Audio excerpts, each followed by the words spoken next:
morning, good afternoon, good evening na pala. So, good evening na guys, kasi kakagising ko lang and night shift ako, 'di ba? Kaya good morning sa akin yung gabi. So, ayun, ginising ako nila mama para kumain sa labas kasi nag-aaya sila. Wala pa kaming lunch, dinner, ganun. So, isa-isa na lang namin to. So, it's already 7:11 p.m.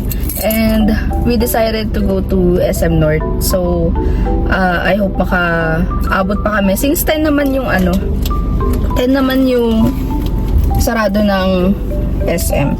So, yun lang guys. Bale, dala ko lang yung laptop ko kasi if in case na may mag-chat or may task ako na kailangan gawin, at least meron akong laptop. So, ayun lang. So, tara. Bye!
Hi guys, so kakarating lang namin dito sa mall.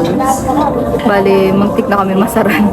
It's already 9:05 p.m. and pasara na, magsasara yung mall ng 10 p.m. So, nandito kami ngayon sa Lasa kasi gutom na talaga kami. So, yung mama ko nag-invite lang na kumain kami sa labas. So, ayan, nandito kami. Yun. So, dala ko yung laptop ko. Kaya dito ako mag-work habang naghihintay ng pagkain. So, yung ate ko bumili siya ng yaw-yaw kasi para siya nagki-crave sa yaw-yaw.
Hi guys! So, it's already 10:15 p.m. and nandito na kami sa kotse ngayon. And kanina, na-traffic kami. Bali, alas 7 yata kami umalis ng bahay.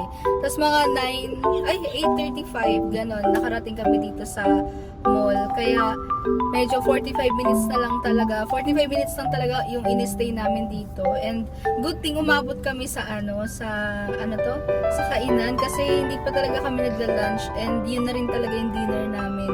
So, yun lang naman guys. Bali, pauwi na kami ngayon kasi gabi na and need pa mag-work. So yun lang guys. So, yun lang guys.